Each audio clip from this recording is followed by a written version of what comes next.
आज की कहानी हमारे हीरो जैसन की है, जो अपनों के दिए धोखे के बाद 7 साल जेल काटता है। लेकिन वहाँ से जब वो बाहर निकलता है तो वो सिर्फ एक कैदी नहीं बल्कि इंसानी दिमाग से खेलने वाला एक खतरनाक मास्टरमाइंड बन चुका था। और इस कहानी का अंत आपके होश उड़ा देगा, क्योंकि इस खेल में जो दिखता है वो असल में है ही नहीं। कहानी की शुरुआत होती है जब जैसन को धोखे से जेल भेज दिया जाता है। वो खुद को जल्दी बाहर निकालने और बदला लेने के लिए 7 साल की अकेली कैद सॉलिटरी कन्फाइनमेंट चुनता है। वहाँ उसकी मुलाकात 2 महारथियों से होती है, एक शतरंज का गॉडफादर और दूसरा धोखेबाजी का उस्ताद। ये दोनों जेल की चलती फिरती किताबों के पन्नों में सीक्रेट मैसेज छुपाकर जैसन को 5 साल तक दुनिया के हर दांव पेंच सिखाते हैं। जैसन उनका सबसे होनहार शागिर्द बन जाता है। 5 साल बाद वो दोनों उस्ताद जैसन के लिए एक भागने का प्लान बनाते हैं, लेकिन ऐन वक्त पर वो दोनों जैसन को वहीं छोड़कर खुद गायब हो जाते हैं। जेलर पूरी जेल छान मारते हैं, लेकिन उनका कोई सुराग नहीं मिलता, मानो वो हवा में उड़ गए हों। 2 साल बाद यानी पूरे 7 साल की सजा काटकर जब जैसन बाहर आता है तो उसके होश उड़ जाते हैं। उसके सारे बैंक अकाउंट खाली थे, उसका पर्सनल खजाना साफ हो चुका था। उसे अपनी कार की डिक्की में एक पर्ची मिलती है जिस पर लिखा था, सिर्फ समझदार खिलाड़ी के साथ खेल कर ही बुद्धि बढ़ती है। जैसन समझ जाता है कि यह उन्हीं दोनों उस्तादों की हरकत है। गुस्सा तो बहुत आता है, लेकिन वो सोचता है कि चलो, जो हुनर उन्होंने सिखाया है उसके आगे ये पैसे तो बस एक छोटी सी ट्यूशन फीस थी। अब जैसन के दिमाग में सिर्फ एक ही नाम गूंज रहा था, उसका पुराना बॉस और कट्टर दुश्मन रेगो। उसी रात जैसन अपने भाई को लेकर रेगो के आलीशान कैसीनो में पहुंचता है। अब जैसन वो पुराना सीधा साधा आदमी नहीं था। वो जुए की टेबल पर जो भी दांव लगाता हर बार जीत जाता। नोटों और गड्डियों से उसके बैग भर जाते हैं। ये खबर जैसे ही कैसीनो के मालिक रेगो तक पहुंचती है, उसके पैरों तले जमीन खिसक जाती है। वो जैसन को अपने रूफटॉप ऑफिस में बुलाता है। रेगो को याद आता है कि कभी जैसन उसका एक मामूली सा प्यादा हुआ करता था। एक बार रेगो के कहने पर जैसन एक अंडरग्राउंड जुए की बाजी खेलने गया था। वहाँ जैसन जीत तो गया,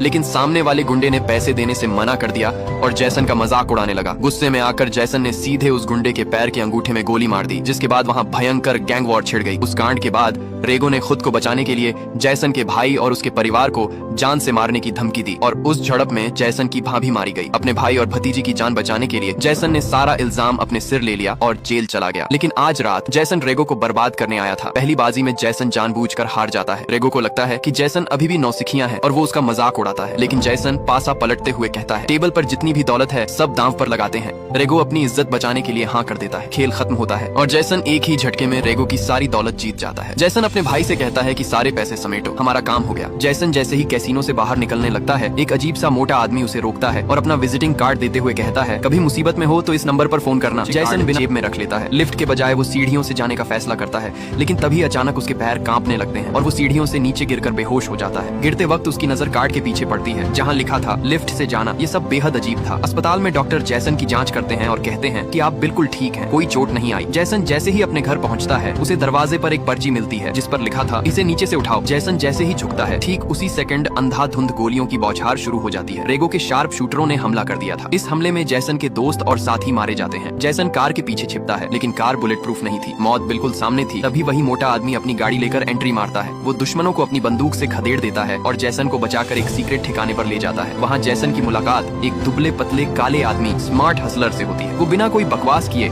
जैसन के हाथ में उसकी मेडिकल रिपोर्ट थमा देता है, जिस पर लिखा था कि जैसन को एक ऐसी जानलेवा बीमारी है जो उसके खून और लीवर को पूरी तरह सड़ा देगी और उसके पास जीने के लिए सिर्फ 3 दिन बचे हैं। जैसन को यकीन नहीं होता, क्योंकि डॉक्टर ने तो उसे भला चंगा बताया था। वो गुस्से में दूसरी दूर की अस्पताल जाता है, लेकिन वहीं आती है कि उसे एक जानलेवा बीमारी है। गुस्से में जैसन डॉक्टर पर बंदूक तान देता है। क्या तुम लोग कोई प्रैंक शूट कर रहे हो? लेकिन मौत के डर से कांपते डॉक्टर की आंखें देखकर जैसन समझ जाता है कि रिपोर्ट सच है। अब जैसन अपनी जिंदगी के आखिरी 3 दिन इस मोटे और पतले की जोड़ी के नाम कर देता है। वो लोग हाई इंटरेस्ट पर पैसे उधार देने का धंधा करते थे। वे जैसन के सारे जीते हुए पैसे लेते हैं और जरूरतमंद लोगों को 60% के भारी ब्याज पर बांटने लगते हैं। जैसन को यह जुल्म पसंद नहीं आ रहा था, लेकिन बदले की खातिर वो चुप रहता है। रात को वो पतला आदमी शतरंज खेलते हुए जैसन को समझाता है कि असली दुश्मन बाहर नहीं बल्कि तुम्हारे दिमाग के अंदर है। उधर इस जोड़ी को पता चलता है कि रेगो अपनी जिंदगी की सबसे बड़ी डील करने जा रहा है। वो एक बेहद ताकतवर और रहस्यमयी अंडरवर्ल्ड डॉन लॉर्ड जॉन के साथ ड्रग्स की बड़ी खेप खरीदने वाला था। लॉर्ड जॉन इतना खतरनाक था कि कोई उसका चेहरा तक नहीं जानता था। सिर्फ उसकी लेडी सेक्रेटरी ही सारे काम संभालती थी। रेगो ने बड़ी मुश्किल से पैसे जुटाकर माल मंगाया था, लेकिन जैसन और ये जोड़ी होटल के वेटर बनकर बगल वाले कमरे में जाते हैं, दीवार में छेद करते हैं और रेगो के आदमियों के कमरे में बेहोशी वाली गैस छोड़ देते हैं। सबके बेहोश होते ही जैसन मास्क पहनकर अंदर जाता है और रेगो का सारा माल, कैश और यहाँ तक कि उसकी कीमती घड़ी भी उड़ा लेता है। जब रेगो और उसके सप्लायरों को होश आता है तो उन्हें लगता है कि एक दूसरे ने ही धोखा दिया है। सप्लायर गुस्सा होकर रेगो को मारने के लिए एक खतरनाक महिला शूटर को भेजता है। वो लेडी किलर एक पार्टी में वेटर बनकर रेगो पर निशाना साधती है, लेकिन रेगो का एक वफादार बॉडीगार्ड उसे पहचान पहचान लेता है। पार्टी में अंधाधुंध गोलियां चलती हैं। लेडी किलर घायल होने के बावजूद गोली चलाती है, लेकिन वो गोली रेगो की उंगली उड़ा देती है। गुस्से में पागल रेगो अपनी बंदूक निकालता है और उस लेडी किलर को वहीं ढेर कर देता है। अब रेगो पूरी तरह डर चुका था, क्योंकि ड्रग्स गायब होने की खबर असली डॉन लॉर्ड जॉन तक पहुंच चुकी थी। लॉर्ड जॉन की सेक्रेटरी रेगो के घर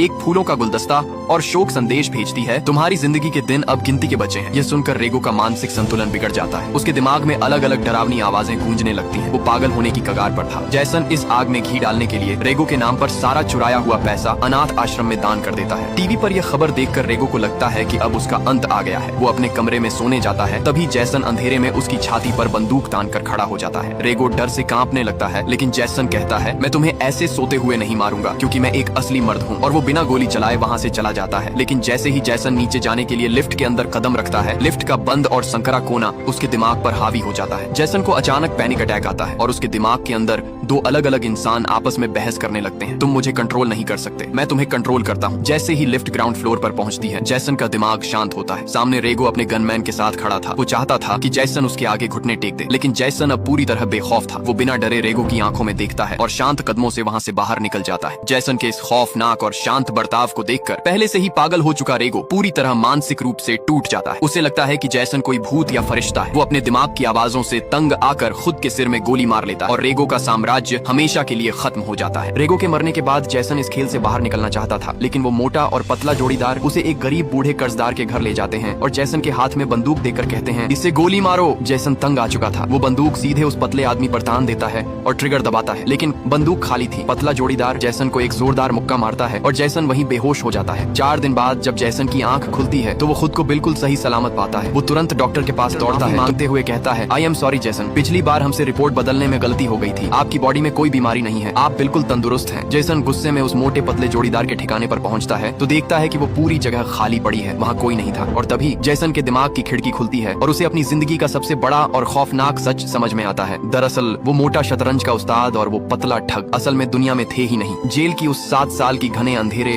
और अकेली कोठरी में अकेलेपन के पागलपन से बचने के लिए जैसन के दिमाग ने खुद ही 2 काल्पनिक किरदारों को जन्म दे दिया था। जैसन को मल्टीपल पर्सनैलिटी डिसऑर्डर यानी स्प्लिट पर्सनैलिटी की बीमारी हो चुकी थी। जेल में जो मनोविज्ञान, साइकोलॉजी और शतरंज उसने खुद किताबों से सीखा था, उसी का इस्तेमाल करके उसके दिमाग के दूसरे हिस्से ने ये पूरा जाल बुना था। वो खुद ही पैसे चुरा रहा था, खुद ही रेगो को फंसा रहा था और खुद ही अपनी जान बचा रहा था। उसने अपने ही दिमाग से एक ऐसा मास्टर प्लान खेला जिससे उसने बिना एक भी खून बहाए अपने सबसे बड़े दुश्मन रेगो को खुदकुशी करने पर मजबूर कर दिया। तो दोस्तों, इसीलिए कहते हैं कि इंसान को कभी भी अकेलेपन के अंधेरे में खुद को इतना नहीं समेटना चाहिए कि उसका खुद का दिमाग ही उसका सबसे बड़ा दुश्मन बन जाए, वरना बंद कमरों का पागलपन बड़े से बड़े शूरवीर को भी अंदर से खोखला